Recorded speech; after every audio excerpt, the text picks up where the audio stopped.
Dear friend, इस video में हम क्वेश्चन डिस्कस करेंगे एनवीएस 2019 के क्वेश्चंस। और इसमें टोटल क्वेश्चंस होंगे 60। तो मैं 60 क्वेश्चंस को हर एक 6 पार्ट में डिवाइड करूँगा।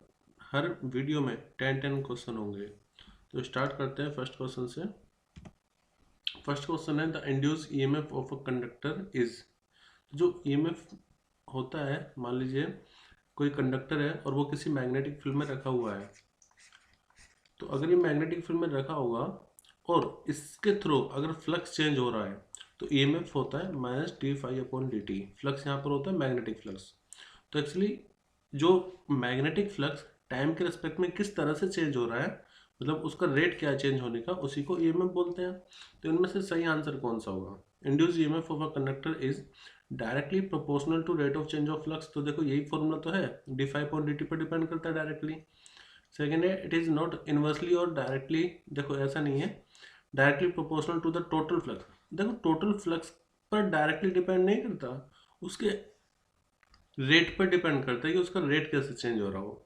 Inversely proportional to rate of, no, inversely नहीं डिपेंड करेगा। तो हमारा सही आंसर क्या होगा? Option 1, directly proportional to the rate of change of flux. Next question number 2, a body at 1500 Kelvin emits maximum energy at the wavelength of 24 times 0 angstrom. If the sun emit maximum energy at a wavelength of 5500 angstrom, what would be the temperature of the sun? तो देखो यहाँ पर हम लगाएंगे wins displacement law, जो कि ये कहता है कि जो लैम्डा मैक्सिमम होता है इनटू टेम्परेचर, वो कांस्टेंट रहता है। तो यहाँ पर पहले जो मैक्सिमम एनर्जी एमिट हो रही है वो 15,000 केल्विन पर एमिट हो रही है। तो हम ये कह सकते हैं फॉर्मूला इसके अकॉर्डिंग लैम्डा 1 T1 बराबर होगा लैम्डा 2 T2 के। तो देखो इसको हम टेम्परेचर 1 कंसिडर करेंगे, ये हो जाएगा हमारा लैम्डा 1। फिर हमें निकालना है if the sun emit energy at आ, अब ये हो गई हमारी दूसरी वेवलेंथ, और हमें निकालना है कि किस टेम्परेचर पे ये होगा। तो हम यही फॉर्मूला इस्तेमाल करेंगे, lambda 1 T1 equal to lambda 2 T2। अभी लैम्डा 1 कितना है हमारा, वो है, यहाँ पर रख लेते हैं वैल्यू, लैम्डा 1 है 2 इंटू 10 टू द पावर, ये हो जाएगा 1 2 3 4 10 to the power 4 multiply by temperature कितना है 15 into 10 to the power 3, 15 into 10 to the power 3। Lambda 2 हमें पता है 55 इंटू 10 टू द पावर 2, और हमें निकालना है टेम्परेचर ऑफ सन। तो इसको हम T2 कंसिडर कर रहे हैं, T2 हमें निकालना है। तो देखो हम इसको लिख सकते हैं T2 इक्वल टू 2 इंटू 50 मतलब 30 into 10 to the power 4 plus 3 7 divide by 55 into 10 to the power 2। और इसी को ऐसे भी लिख सकते हैं हम 30 अपॉन में 55 into 10 to the power 7 minus 2 बचेगा 5। अभी जब आप इसको डिवाइड करोगे, या इसको आप ऐसे लिख सकते हो 300 अपॉन में 55 इंटू में 10 टू द पावर 4। तो 300 को अगर हम 55 से डिवाइड करें तो हमें मिलेगा 5.454 इंटू 10 टू द पावर 4, और इसी को हम लिख सकते हैं 5454 केल्विन। तो हमारा टेम्परेचर आ जाएगा 5454 केल्विन, यानी कि option 1। Question number 3, if a point charge Q is placed at the centre of Q, what is the flux link through with each face of the cube. देखो ये क्वेश्चन काफी exam से पूछा जाता है, एनसीईआरटी में भी आपको अवेलेबल है, एक्सरसाइज चैप्टर 1 क्लास 12। मान लेते हैं कि यहाँ पर कोई चार्ज Q रखा हुआ है। अब अगर आप देखो, हम यहाँ पर यूज करेंगे गॉस थ्योरम, जो कि कहती है जो इलेक्ट्रिक फ्लक्स होता है वो डायरेक्टली डिपेंड करता है चार्ज पर, और वो होता है 1/ε times total charge enclosed within the Gaussian surface. तो एक तरह से ये हमारा एक इमेजिनरी गॉसियन सरफेस मान लेते हैं, ये जो क्यूब है, और इसका जो इलेक्ट्रिक फ्लक्स होगा वो डायरेक्टली डिपेंड करेगा 1/ε, और यहाँ पर चार्ज कितना है Q, ठीक है। लेकिन ये हमारा आंसर नहीं होगा, हालांकि ऑप्शन में दिया भी है Q/ε। जल्दबाजी ना करें। अब देखो हमें क्या पूछा है कि ईच फेस से कितना होगा। तो ये जो फ्लक्स आया है ना हमारा, ये थ्रू द क्यूब आया है। मतलब अगर हम पूरी क्यूब में देखें तो उसमें से फ्लक्स इतना होगा, लेकिन हमें तो एक फेस का बताना है ना। तो टोटल फेस कितने होते हैं 6। तो हम क्या करेंगे, through one face total flux को हम 6 से डिवाइड कर देंगे, तो ये हो जाएगा 1.6 क्यू बाय एप्सिलॉन नॉट। तो हमारा सही आंसर होगा ऑप्शन 4। नेक्स्ट क्वेश्चन है the output of NOR gate is high if. देखो नोर गेट क्या होता है, नोर गेट का आउटपुट, नोर गेट बनाते किस तरह से, जैसे एक और गेट लिया, उसके पीछे बबल लगा दो इनपुट ए और बी, और ये वाई आउटपुट। अब जो वाई आउटपुट होता है वो होता है ए प्लस बी का बार, मतलब और का नोट, ठीक है। अब ये पूछा कि हाई कब होगा, इसका मतलब वाई की वैल्यू क्या होनी चाहिए, हाई 1, तो 1 equal to A plus B का बार। अब ये 1 कब आएगा, 1 तब आएगा जब इसके ए प्लस बी आपका 0 हो, ए प्लस बी क्या होना चाहिए 0, ठीक है, तभी 0 का आप उल्टा करेंगे 1 आएगा। अब ए प्लस 0 कब आएगा, ए प्लस 0 आने के लिए दोनों को ही 0 होना पड़ेगा, मतलब ए को भी 0 होना पड़ेगा और बी को भी, क्योंकि अगर कोई भी 1 हुआ तो 1 प्लस 0 1 आ जाएगा, दोनों अगर 1 हुए तो 1 प्लस 1 1 आएगा, तो इसलिए दोनों को लो होना पड़ेगा, तभी हमें यहाँ पर लो मिलेगा। तो अगर मान लीजिए ए और बी दोनों लो होंगे तो ए प्लस बी लो होगा, और ए प्लस बी का बार क्या हो जाएगा हाई, और वही हमसे पूछा था कि the output of NOR gate is high if, तो हम क्या कहेंगे दोनों इनपुट उसके लो होने चाहिए, तो हमारा सही आंसर हो जाएगा ऑप्शन ए। नेक्स्ट क्वेश्चन है if the magnetic needle is kept in a non uniform magnetic field it experience. देखो अगर कोई magnetic field non uniform magnetic field में रखती है तो उस पर मान लेते हैं कि मैग्नेटिक डायपोल की तरह काम करेगा, तो उस पर जो टॉर्क लगेगी वो होगी एम क्रॉस बी, और क्योंकि ये नॉन यूनिफॉर्म मैग्नेटिक फील्ड है तो नॉन यूनिफॉर्म मैग्नेटिक फील्ड में उस पर कुछ ना कुछ फोर्स भी लगती है, ठीक है। तो हमारा आंसर क्या होगा option 3, force and a torque both will act on it. इसको मैं इस तरह से समझते हैं, मान लीजिए कोई एक डायपोल है, मैं इलेक्ट्रिक डायपोल मान के चल रहा हूँ फिलहाल, माइनस क्यू और प्लस क्यू, ठीक है। अगर मान लीजिए ये इलेक्ट्रिक फील्ड में रखे हुए हैं तो फोर्स इस पर कितनी लगेगी क्यू ई, और इस वाले चार्ज पर फोर्स कितनी लगेगी माइनस क्यू ई। अब अगर मान लीजिए ये इलेक्ट्रिक फील्ड डिफरेंट है, मतलब नॉन वेरिएबल है, या हम कह सकते हैं नॉन यूनिफॉर्म मैग्नेटिक फील्ड है, तो यहाँ पर मान लेते हैं E1 फील्ड लग रही होगी और यहाँ पर E2, तो इसको E1 मान लेते हैं और इसको E2। अब जब आप नेट फोर्स देखेंगे तो यहाँ पर दोनों जो फोर्स है अपोजिट डायरेक्शन में होंगी, ये इस तरफ और ये इस तरफ, क्योंकि नेगेटिव चार्ज है ना, तो फोर्स नेगेटिव डायरेक्शन में होगी इलेक्ट्रिक फील्ड के, तो नेट फोर्स आएगी Q E1 minus Q E2, या फिर क्यू E1 माइनस E2। तो देखो इस पर जो फोर्स लग रही है वो लग रही है क्यू E1 माइनस E2। हाँ, अगर दोनों ही पॉइंट पर इलेक्ट्रिक फील्ड सेम होती यानी कि यूनिफॉर्म होती तब तो फोर्स 0 हो जाती। If field is uniform then force कितनी हो जाती, नेट फोर्स 0, और टॉर्क उस पर लगता P क्रॉस E या फिर PE cos theta, sorry PE sin theta, PE sin theta. अब देखो यहाँ पर बात हो रही है मैग्नेटिक फील्ड की और मैं आपको बता रहा हूँ इलेक्ट्रिक फील्ड के बारे में। तो देखो होता क्या है कि जो भी चीज़ें आप इलेक्ट्रोस्टैटिक में पढ़ते हो कुछ चीज़ें मैग्नेटोस्टैटिक में वैसी ही रहती है। जैसे अगर हम यहाँ पर इलेक्ट्रिक डायपोल ले रहे हैं तो अगर आप उसको मैग्नेटिक डायपोल को कंसिडर करोगे और लेट वो मैग्नेटिक फील्ड में रखा हुआ है तो सेम ऐसा ही होगा। अगर मान लीजिए मैग्नेटिक फील्ड यूनिफॉर्म है तो उस पर नेट फोर्स 0 लगेगी यूनिफॉर्म मैग्नेटिक फील्ड में। जैसे मैंने आपको यहाँ पर एक्सप्लेन किया वही रीजन होगा। तो यूनिफॉर्म मैग्नेटिक फील्ड है तो नेट फोर्स कितनी होगी 0, और टॉर्क कितनी लगेगी, वहाँ पर P को रिप्लेस कर देते हैं M से और इलेक्ट्रिक फील्ड को रिप्लेस कर देंगे मैग्नेटिक फील्ड से, तो टॉर्क लगेगी M क्रॉस B। तो जब यूनिफॉर्म की बात हो रही है तो फोर्स नेट 0 होगी, टॉर्क कुछ ना कुछ लगेगी M क्रॉस B पर डिपेंड करेगा। लेकिन अगर फील्ड नॉन यूनिफॉर्म है, अगर फील्ड नॉन यूनिफॉर्म है तो जो फोर्स होगी उसकी कुछ ना कुछ वैल्यू आएगी। जैसे यहाँ पर हमने देखा था ना नॉन यूनिफॉर्म इलेक्ट्रिक फील्ड में फोर्स लग रही थी क्यू E1 माइनस E2, तो यहाँ पर भी कुछ ना कुछ फोर्स लगेगी। इसी तरह से क्यू को बस हम क्यू बी से रिप्लेस कर देंगे। तो ध्यान रखना इस चीज़ का, यूनिफॉर्म इलेक्ट्रिक फील्ड है या यूनिफॉर्म मैग्नेटिक फील्ड है तो जो डाइपोल पर, अब वो इलेक्ट्रिक हो या मैग्नेटिक डिपेंड करता है वो कौन सा है और किस में रखा हुआ है। अगर यूनिफॉर्म मैग्नेटिक फील्ड है तो नेट फोर्स 0 लगेगी। नॉन यूनिफॉर्म इलेक्ट्रिक फील्ड या मैग्नेटिक फील्ड है तो जो भी डाइपोल है रेस्पेक्टिव उस पर फोर्स कुछ ना कुछ लगेगी, और टॉर्क क्या होगा P क्रॉस E या फिर M क्रॉस B, डिपेंडिंग कि आप इलेक्ट्रिक फील्ड के बारे में बात कर रहे हैं मैग्नेटिक फील्ड के। नेक्स्ट है in an dielectric the polarization is. देखो पोलराइजेशन का अगर मैं आपको फॉर्मूला बताऊं पोलराइजेशन का, तो होता है अल्फा काई ई।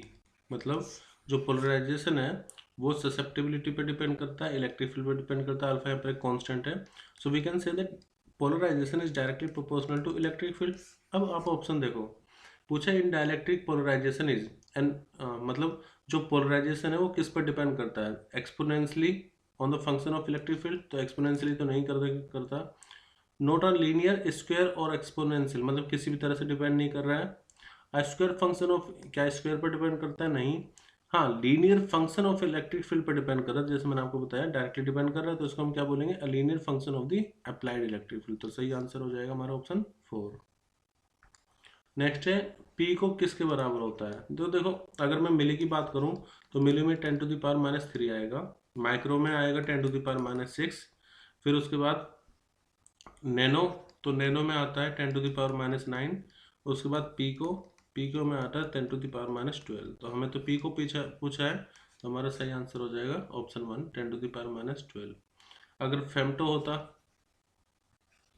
तो 10⁻15 आता फेम्टो के लिए या फर्मी के लिए, तो यहाँ पे फेम्टो या फर्मी आप लिख सकते हैं। नेक्स्ट क्वेश्चन है a body of mass 3 kilogram moving along a straight line, मतलब कोई बॉडी है 3 किलोग्राम की और वो स्प्लिट हो रही है 2 पार्ट्स में, जिसका मास हमें गिवन है 1 kilogram and 2 kilogram due to internal explosion which generate a kinetic energy E. तो पहले मान लेते हैं एक बॉडी है, अब हो क्या रहा है कि वो स्प्लिट होने के बाद 2 पार्ट्स में डिवाइड हो रही है। तो लेट ये फर्स्ट पार्ट है और ये सेकंड पार्ट है, और बोला है कि वो if after explosion the 2 parts move along the same line as before with the relative speed of √30 metre per second. मतलब ये दोनों एक स्ट्रेट लाइन में मूव कर रहे हैं और इनकी जो रिलेटिव स्पीड है वो √30 दी हुई है। अब देखो अगर हम conservation of linear momentum apply करें, तो जब ये एक बॉडी किन्हीं 2 पार्ट्स में डिवाइड होंगी तो ये दोनों अपोजिट डायरेक्शन में जाएंगी, ठीक है, ताकि मोमेंटम कंजर्व रहे। और बोला गया कि वो एक ही लाइन में मूव कर रही है, तो दोनों सेम लाइन में मूव कर रही है बट अपोजिट डायरेक्शन में।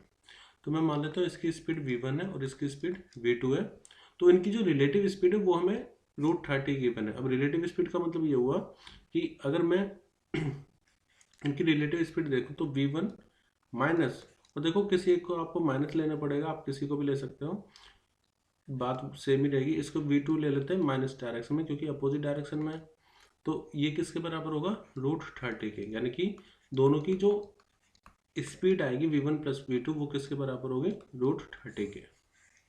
ठीक है, हमें क्या निकालना है, हमें निकालना है कि काइनेटिक एनर्जी जो आफ्टर एक्सप्लोजन उनकी एनर्जी होगी वो कितनी होगी। तो जो वो एक्सप्लोड कर रहे हैं तो मूव कर रहे हैं और मूव कर रहे हैं तो उनमें काइनेटिक एनर्जी होगी।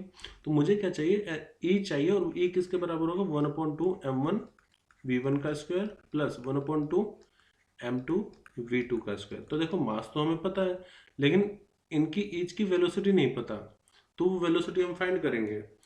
तो यहाँ पर क्योंकि दोनों का जो मास है, इसका है 1 kg और इसका है 2 kg, तो देखो उनका जो मास है वो 1:2 में है, तो उनकी जो वेलोसिटी होगी वो भी इसी रेशियो में होगी। तो मैं ये कह सकता हूँ, या फिर आप ऐसे भी कह सकते हो, देखो m1 v1 बराबर होगा m2 v2 के। तो m1 कितना है, 1 किलोग्राम, v1 कितना है, उसको v1 ले लेते हैं अभी के लिए, m2 2 है और ये v2। तो हम ये कह सकते हैं v1 बराबर किसके होगा, 2 टाइम्स v2 के। अब देखिए यहाँ पर v1 प्लस v2 हमें पता है और हमें v1 इक्वल टू 2v2 पता है, तो अब इन इक्वेशन में हम पुट करेंगे और v1 और v2 की वैल्यू निकालेंगे। तो अगर मैं इस इक्वेशन में पुट करूँ v1 की वैल्यू, तो 2v2 plus v2 equal to कितना आएगा, √30, और 2v2 मतलब ये हो गया 3v2 इक्वल टू √30, या फिर v2 इक्वल टू आ जाएगा √30 अपॉन में 3। ठीक है, मैंने क्या करा, v1 की वैल्यू यहाँ पर पुट कर दी 2v2। ऐसे ही अगर आप यहाँ पर देखो v1 ट्वाइस है v2 के, तो v1 की वैल्यू कितनी हो जाएगी, 2/3 √30। अब हमारे पास v1 भी आ गया v2 भी आ गया, अब यहाँ वैल्यू पुट करते हैं तो ये हो जाएगा 1/2 इंटू m1 कितना 1 इंटू वेलोसिटी का स्क्वायर, तो 2/3 इंटू √30 का स्क्वायर हमें करना है। 2/3 √30 का स्क्वायर 30 है, प्लस 1/2 मास 2 कितना है 2 इंटू इसकी वेलोसिटी कितनी है √30/3 का स्क्वायर। तो ये हो जाएगा 1/2 इंटू 2 का स्क्वायर 4/9 इंटू में 30 प्लस ये 1/2 इंटू 2 इंटू 30/3। तो यहाँ से आप कॉमन ले सकते हो, देखो 1/2 इंटू में 30/9 कॉमन ले लेते हैं, तो यहाँ पर कितना बचेगा 4 और यहाँ कितना बचा 2, तो हो जाए 4 और 2 6, तो 1/2 इंटू में 30/9 इंटू में 6। तो जब आप इसको सोल्व करोगे तो देखो ये हो जाएगा 2 को 6 ये 3 और 3 3 90/9 यानी कि 10 जूल हमारा आंसर आ जाएगा। तो हमारा सही आंसर होगा option first.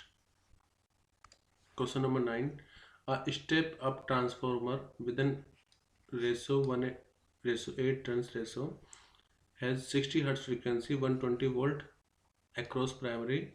The load in the secondary is 10 to the power 4 ohm. The current in the secondary is, देखो प्राइमरी सेकेंडरी क्या होता है और ये स्टेप अप ट्रांसफार्मर क्या होता है। स्टेप अप ट्रांसफार्मर का मतलब ये है कि जैसे आपके पास एक ट्रांसफार्मर है, अगर मान लीजिए आउटपुट पर वोल्टेज ज़्यादा है इनपुट से, ठीक है, इनपुट को मैं यहाँ पर आई इन पे लिख लेता हूँ, ये वी इनपुट और ये वी आउटपुट। तो अगर आउटपुट पर वोल्टेज आपको ज़्यादा मिल रही है इनपुट से तो उसको बोलते हैं step up transformer, step up, ठीक है। और एक्चुअली जो ट्रांसफार्मर में टर्न्स का रेशो होता है, मान लो यहाँ पर टर्न्स है N1 और यहाँ पर टर्न्स है N2, तो जो वोल्टेज का रेशो होगा मतलब वोल्टेज, अच्छा इसको हम सिंप्लिसिटी के लिए V1 मान लेते हैं और V आउटपुट को हम V2 लिख लेते हैं, ठीक है, ये फर्स्ट और ये सेकेंड। तो जो रेशो होता है V1/V2 वो N1/N2 पर डिपेंड करता है डायरेक्टली, मतलब V1 directly number of turns per depend करेगा, ऐसे ही यहाँ पर जो आउटपुट पर वोल्टेज होगी वो उसके number of turns per depend करता है, तो V1/V2 N1/N2। लेकिन करंट इसका रेसिप्रोकल होता है, मतलब करंट का ये होगा कि I1/I2 है तो वो N2/N1 पर डिपेंड करता है, ठीक है। अच्छा N1/N2 को हम ट्रांसफॉर्मर रेशो भी कहते हैं। देखो क्वेश्चन तो मैं करवाऊंगा, उसके साथ जो बाकी टर्म्स हैं वो भी मैं आपको एक्सप्लेन करता जाऊंगा, ताकि अगर सेम टॉपिक पर कोई और क्वेश्चन आता है तो वो आप कर पाए। तो V1/V2 ट्रांसफॉर्मर रेशो कहते हैं। अब यहाँ पर हमें गिवन क्या क्या है वो देख लेते हैं। तो हमें पता है कि इनपुट पर जो वोल्टेज है यानी कि V1 वो 120 वोल्ट है, और यहाँ पर आउटपुट पर जो रेजिस्टेंस है R2 में इसको लिख रहा हूँ वो है 10⁴ ओम, और रेशो हमें दे रखा है 1:8। अब हमें निकालना है कि करंट कितना होगा आउटपुट पर, यानी कि I2 निकालना है। तो देखो V1 तो हमें गिवन है, V2 को मैं क्या लिख सकता हूँ, V2 इक्वल टू मैं लिख सकता हूँ I2 इंटू में R2। तो V2 मतलब आउटपुट पर वोल्टेज, तो वो कितना हो जाएगा I2 इंटू में R2, और ये बराबर होगा N1/N2 के। N1/N2 कितना हो जाएगा हमारा 1:8 गिवन है, 1:8। हमें क्वेश्चन में बोला है कि जो रेशो है वो N1/N2 वो 1/8 है।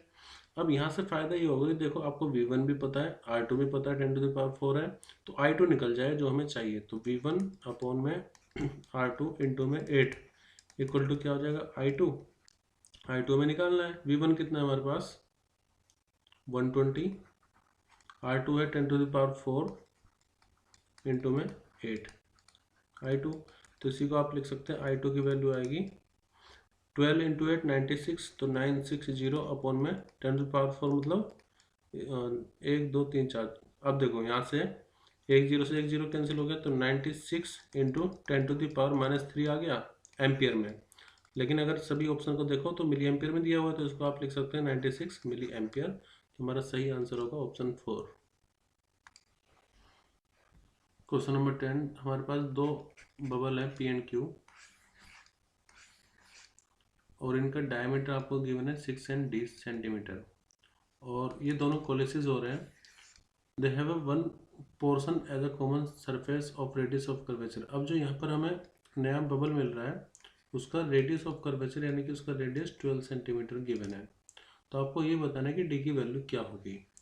तो देखो जब भी दो स्फेयर हो और वो कोलेस होकर के वन स्फेयर बन रहे हैं, तो जो आर इक्विवेलेंट है, मतलब जो हमारे पास नया सरफेस आया है उसका जो रेडियस होगा वो बराबर होगा R1 इंटू में R2 अपॉन में R2 माइनस में R1। ठीक है, मैं इसको R1 मान लेता हूँ और इसको R2। तो ये नेट फॉर्मूला अभी आया कैसे मैं इसको बाद में बताता हूँ, पहले हम आंसर निकालते हैं अपना। अभी R इक्विवेलेंट कितना है हमारे पास, तो वो हमें गिवन है 12 सेंटीमीटर।